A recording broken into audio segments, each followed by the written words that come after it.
and U.S. State Secretary Antony J. Blinken. We will first hear from Secretary Manalo, after which Secretary Blinken will deliver his remarks. After the two secretaries have spoken, we will have the Q&A. Secretary Manalo, please. Thank you. Honorable Antony Blinken, Secretary of State of the United States of America, my friends in the media, both local and the U.S. Traveling Press Corps, ladies and gentlemen, good afternoon to you all. I had an excellent discussion with Secretary Blinken today. His visit comes at an important juncture in Philippine-U.S. relations. We've been on hyperdrive over the past year or so. Engagements across issues, areas, and between and among government branches have never been better. The challenge now is how to sustain and further elevate our alliance and partnership. Our discussion today focused on many issues. These include on defense and security engagement. We discussed ways to strengthen the alliance through better coordination at the policy and operational levels to ensure that it remains relevant and responsive to current, emerging, and cross-cutting challenges in the defense, security, and economic spheres, while staying true to our commitment to safeguarding and promoting peace, security, and prosperity of the region, always anchored on the rule of law. I also thanked Secretary Blinken for his government's consistent support, especially with regard to recent incidents in the South China Sea in the past year. And in this regard, we discussed regional issues, especially the situation in the South China Sea, and I stated that the Philippines is committed to managing disputes in accordance with our national interests, a rules-based international order, and international law, especially UNCLOS. We reaffirmed our shared view that a strong and capable Philippines would make a formidable ally for the United States. And on this note, I underscored the importance of more substantial U.S. investments towards enhancing our defense and civilian law enforcement capabilities. We also discussed avenues for harnessing our partnership through collaboration with other like-minded partners, particularly in the framework of the budding Philippine-U.S.-Japan trilateral cooperation. In 3 weeks, President Marcos Jr. will be going to Washington for a trilateral leaders meeting. Our leaders intend to capitalize on the complementarities between existing Philippine-U.S. and Philippine-Japan bilateral cooperation, notably in infrastructure, critical minerals, energy, and maritime security. On the economic front, we highlighted the robust engagement in the first 3 months of the year, highlighted or headlined by last week's U.S. presidential trade and investment mission led by Commerce Secretary Gina M. Raimondo, together with 22 companies in the ICT, energy, infrastructure, and logistic financial services industry. That visit highlighted the growing collaboration with some of these companies and the potential for new partnerships, many in areas that would cultivate a future-ready workforce. I welcomed the selection by the United States of the Philippines among partner countries under the Partnership for Global Infrastructure and Investment, or PGI, and the ongoing work on the Clark-Subic-Batangas PGI corridor. This aligns with our call for a bigger American footprint in infrastructure projects in the Philippines. It will also support the ecosystem necessary to bolster connectivity in the country and our further integration into regional supply chains. We have our work cut out for us, but I'm confident that we will deliver on our respective countries' and leaders' commitments to giving our people the better life and future they all deserve, marked by peace and stability in the region, a thriving and resilient economy, and an empowered community. I would like to take this opportunity to thank Secretary Blinken for his visit and for visiting us here in the Philippines. Thank you.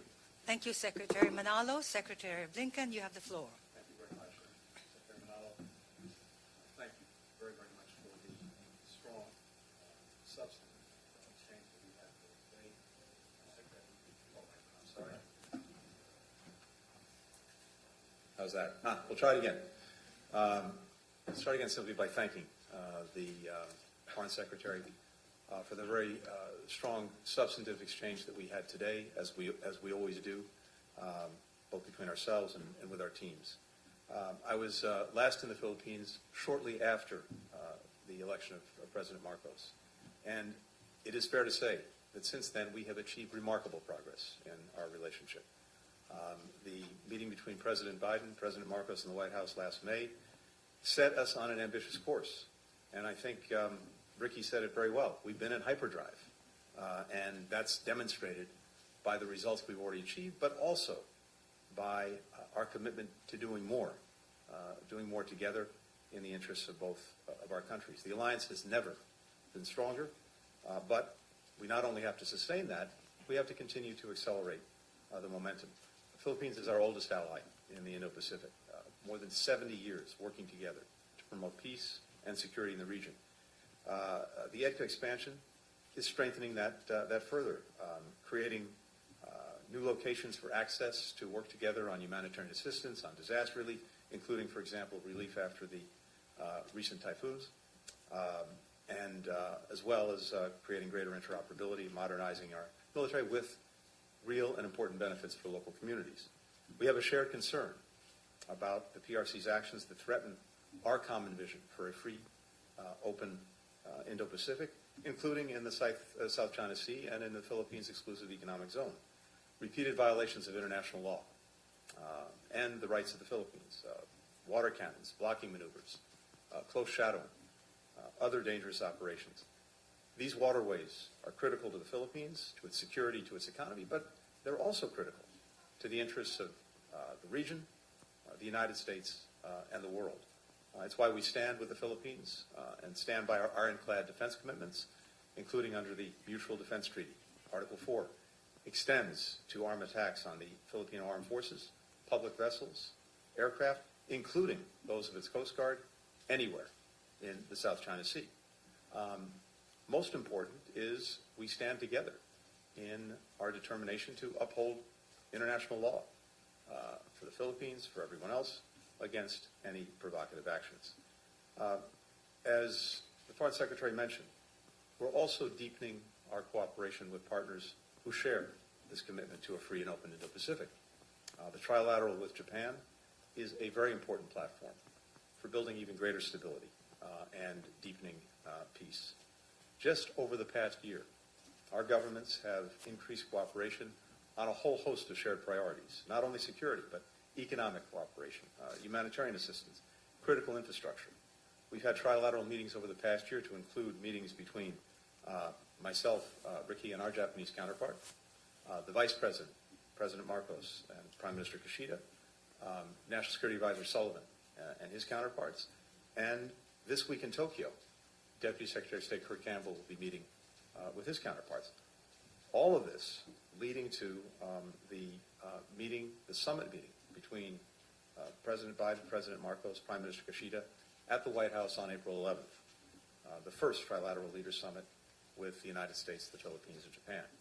We're constantly expanding this partnership to meet bigger challenges, to seize bigger opportunities, including semiconductors, and you heard the Foreign Secretary reference that. I had a chance today to visit the Amcor facility, which is quite remarkable. But if you look at what the Philippines is doing in this area, it's already extraordinary. The Philippines has about 20% of the global market for assembly, for testing, and for packaging.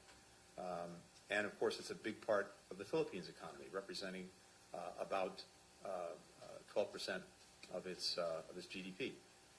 But we want to support Filipino manufacturing, decrease dependencies, strengthen global supply chains. In November, we launched a partnership under the CHIPS and Science Act to explore opportunities to grow and to diversify semiconductor supply chains.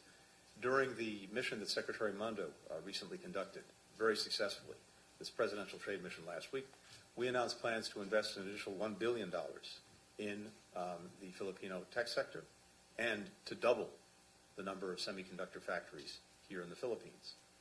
And we're exploring, as you heard, opportunities through the growth and investment, global investment and infrastructure program.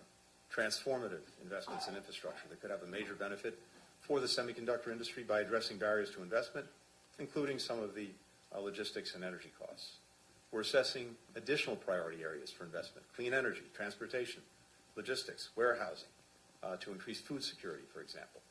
And it's a partnership, I'll just say in conclusion, that is growing day by day in a variety of other areas as well, from cyberspace to artificial intelligence to clean energy to critical minerals to outer space. We very much appreciate the Philippines joining us in sponsoring a resolution at the United Nations on artificial intelligence, the first standalone resolution on AI focused on deploying AI for the benefit of sustainable development. We now have more than 75 co-sponsors. So it's a long way of saying we've already seen an extraordinary expansion in our partnership these last couple of years, but as the Foreign Secretary said, there is a lot more to do, and I'm very glad to be here to advance that effort. Thank you.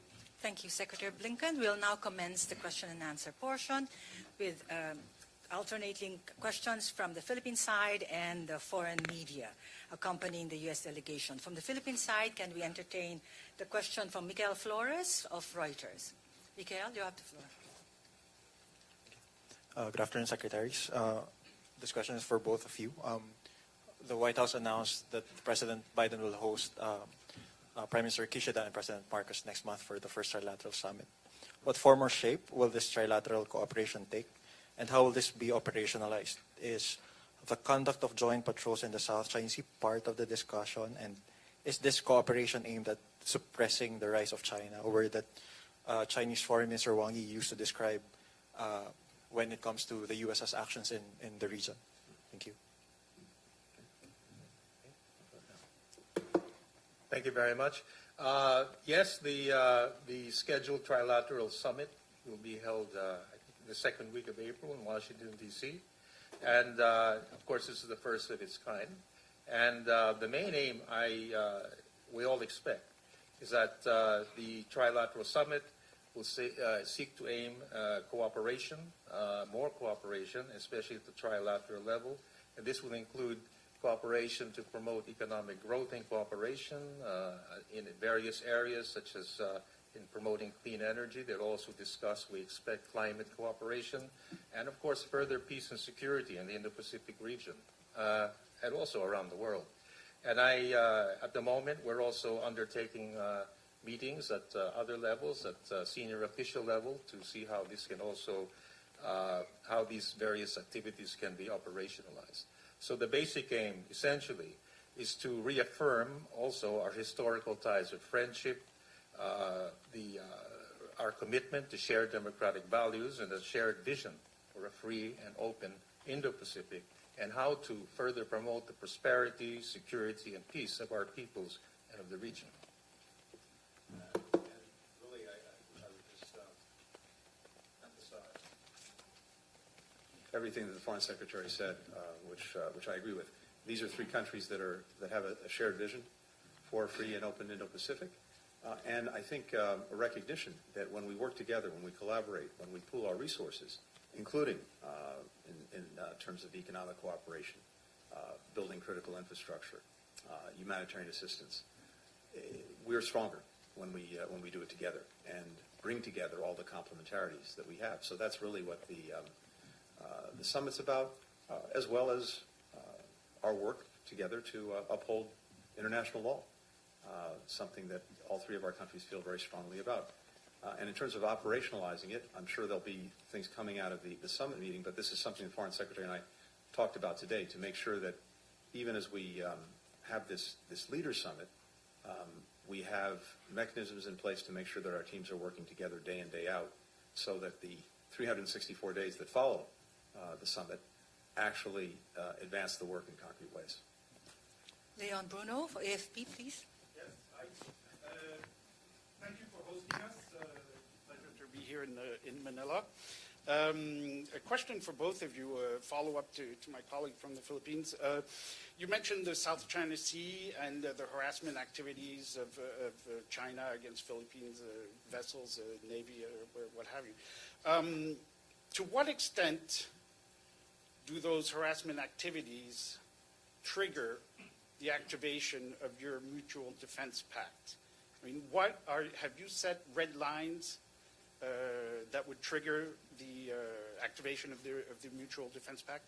And then more broadly, Secretary, obviously the United States is in a huge push since the beginning of the Biden administration to beef up relations with the Philippines here, of course, South Korea, Japan, Australia, Pacific Islands, what have you. To what extent are you not, in fact, as Beijing accuses you of doing, and Beijing also accuses the United States of using the Philippines as a pawn, to what extent are you not, in fact, encircling China and provoking Beijing? And if I may, and I'm sorry to move on another region, but if I may ask your question on Niger, the junta asked the United States to pull out its troops. This comes after France was asked to pull out and has pulled out. Were you surprised by that decision? Were you disappointed? And it leaves a huge vacuum. What is your thoughts about that? Thank you very much. Okay. Want me to start? So with, Leon, thank you. With regard to the Mutual Defense Treaty, I'll simply repeat what I said. We stand behind it. We have an ironclad commitment to it and to the Philippines. And Article 4 of that treaty extends to any armed attacks on Filipino armed forces, on public vessels, on aircraft, and that would include its Coast Guard. And that would also be anywhere in the South China Sea. So we've been very clear about that, very consistent about that. With regard to the partnerships, to the alliances that we have been building out, that's actually been a central focus of our foreign policy. Not only re-energizing, reinvigorating existing partnerships and alliances, but reimagining them and building new ones that are fit for specific purposes. None of these are directed against anyone or anything. They're in service of something. They're for trying to realize the positive vision that all of the countries involved share of a free and open Indo-Pacific. And as is the case with the trilateral work we're doing with the Philippines and Japan, and we just both mentioned a moment ago, there's a very strong affirmative agenda. But again, it's not designed against anyone. It's in service of realizing a common vision for the future to the benefit of peoples in all of our countries. In terms of Niger, we made clear in Niger, including very recently, that we had a number of very real concerns in several areas, and we're troubled by the path that Niger was on. We're in touch, we remain in touch with the CNSP, and we're discussing with them a path forward. Secretary. Thank you. Well, I think Secretary Blinken was pretty clear that the Article 4 of the MDT specifically states the conditions under which it would take effect. And I think we are following that. On the issue of the partnership with the United States, let me just stress that this is a partnership aimed to produce greater cooperation between the Philippines and the United States, specifically aimed, among others, of improving our capacity to respond, for example, to humanitarian and disaster relief operations, and also to improve our national security and defense needs. And that is the main purpose behind this, to enhance Philippine defense and security interests, as well as operations on humanitarian issues. They are not aimed at any third country. And they're specifically in accordance with our interests and needs, and of course with the cooperation of the United States. So that that is the main aim, and in fact the only aim of these activities. Thank you, Secretary. Next set, Zen Hernandez of ABS-CBN. Good afternoon, Secretaries. I know you both mentioned Article 4 of the Mutual Defense Treaty and that it takes an armed attack to activate the said agreement, but we also know for a fact that there is an escalation of tensions in the South China Sea, specifically within the West Philippine Sea, you know, Second Thomas Shoal and Scarborough Shoal. And there have been collisions, injuries among Filipino crew, cannon, and military-grade laser, clearly all gray zone tactics.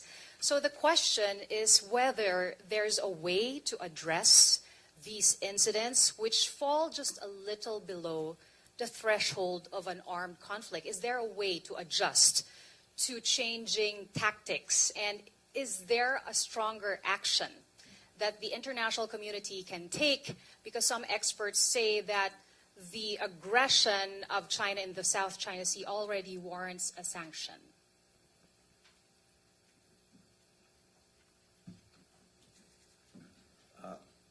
Let me say a few things to that.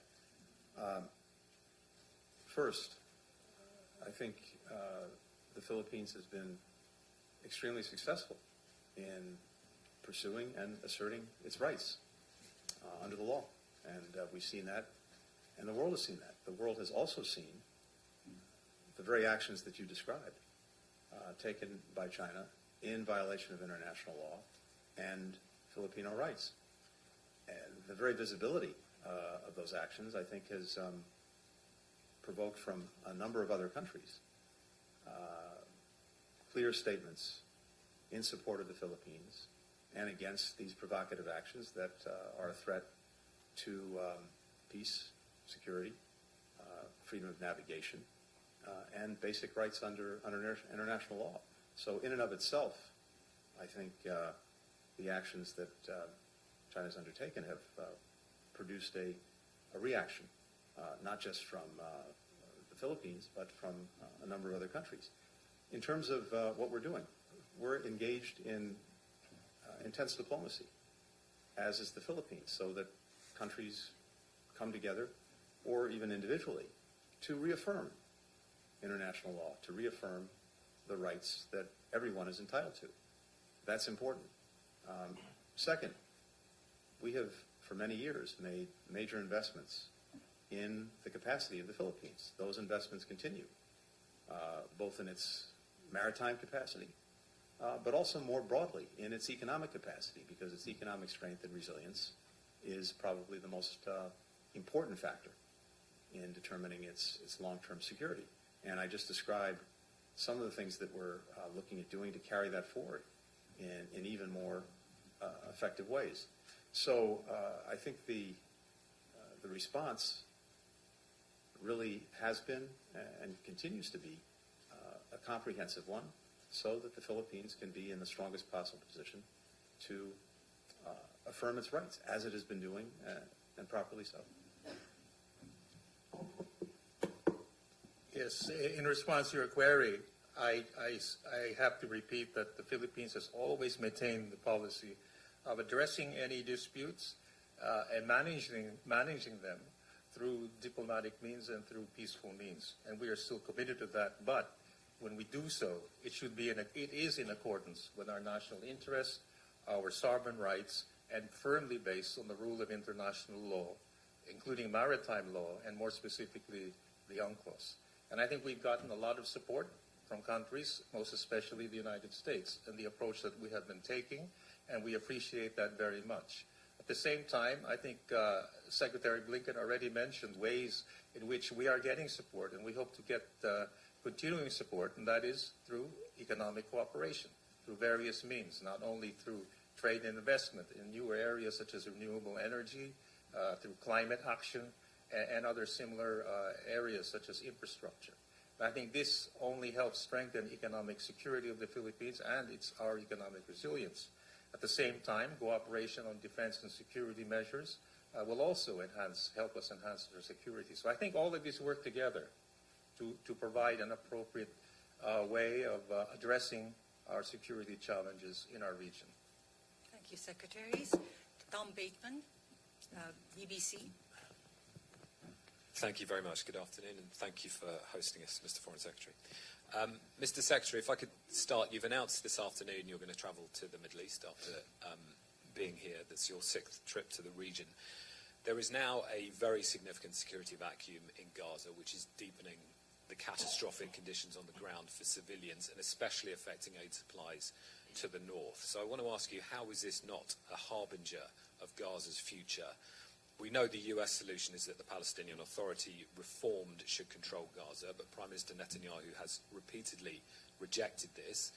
That position seems integral to the continuity of his government now. So Are you able to explain how you will square your position with the Israelis in any other way than Israel having a different prime minister?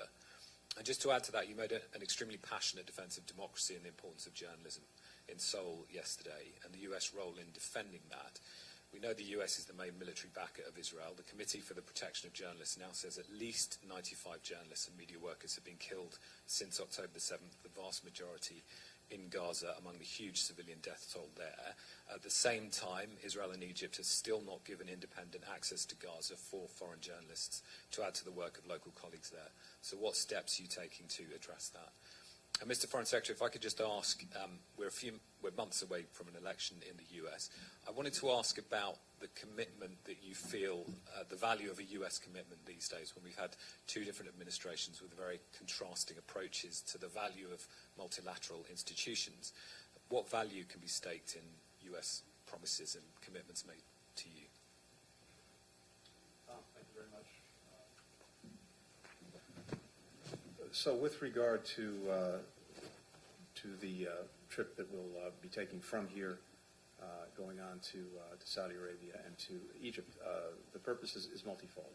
It's, of course, to push for an agreement on a ceasefire and the release of hostages. As you know, we're intensely engaged on that every single day, and we're doing everything we can to push that forward and to reach an agreement. But it is also to continue the conversations that we started back in January on exactly the question you raised, which is post-conflict Gaza and the arrangements that will need to be made to provide for its governance, for its security, for humanitarian assistance, for its redevelopment. We've been doing a lot of work since January, particularly with our Arab partners, and we'll be pursuing those conversations, as well as discussing what is the right architecture for lasting regional peace. There, too, a lot of work has been ongoing in the last weeks and last months. So that's exactly what we'll be doing there. Beyond that, I can say we've also impressed upon Israel the imperative of having a plan for Gaza for when the conflict ends, which we hope will be as soon as possible, consistent with Israel's needs to defend itself and make sure that October 7th can never happen again. There, as you know, we put out many months ago a number of principles in Tokyo regarding the future of Gaza. We stand by those principles, and the challenge now is to make sure that any plan for the future brings them to light. But that will be very much the focus of this visit. Now, at the same time, as you mentioned, we continue to face a horrific humanitarian situation for children, for women, for men in Gaza. In the first instance, of course, this is something brought about by Hamas, by its actions on October 7th, and by its actions ever since.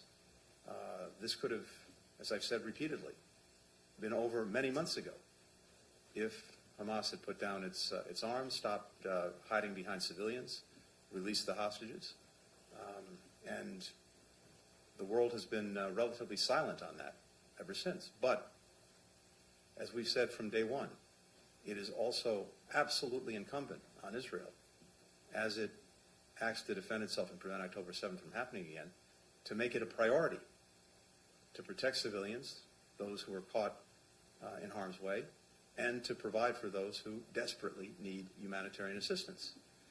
And this is something that we've worked on one way or another virtually every day since. If you look at some of the assessments that we're seeing now, they only underscore the urgency of making sure that this assistance is a priority and that it's sustained. Again, according to the most respected measure of these things, 100% of the population in Gaza is at severe levels of acute food insecurity. That's the first time an entire population has been so classified. We also see, again, according to, in this case, the United Nations, 100%, the totality of the population, is in need of humanitarian assistance. Compare that to Sudan, about 80% of the population there is in need of humanitarian assistance. Afghanistan, about 70%. So again, this only underscores both the urgency, the imperative of making this the priority. We've seen positive actions in the last couple of weeks, including the opening of a new access point that's allowing aid to go both north and south, the increase in the flow of traffic from Jordan into Kerem Shalom, the beginnings of the establishment of a maritime corridor led by the United States, and a number of other places where there's been improvement. Trucks getting to the north for the first time in a long time. But we need more, we need it to be sustained, and we need it to be a priority if we're going to effectively address the needs of people.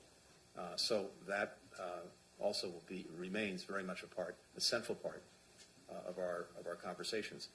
With regard to journalists, let me say very quickly, first of all, my own deep admiration and respect for all of your colleagues who put themselves in harm's way to try to bring the facts, the truth, the stories to the world. And we see around the world, especially in recent years, journalists increasingly being under fire for their work, in some cases literally under fire. And we know the number of journalists who've lost their lives in Gaza.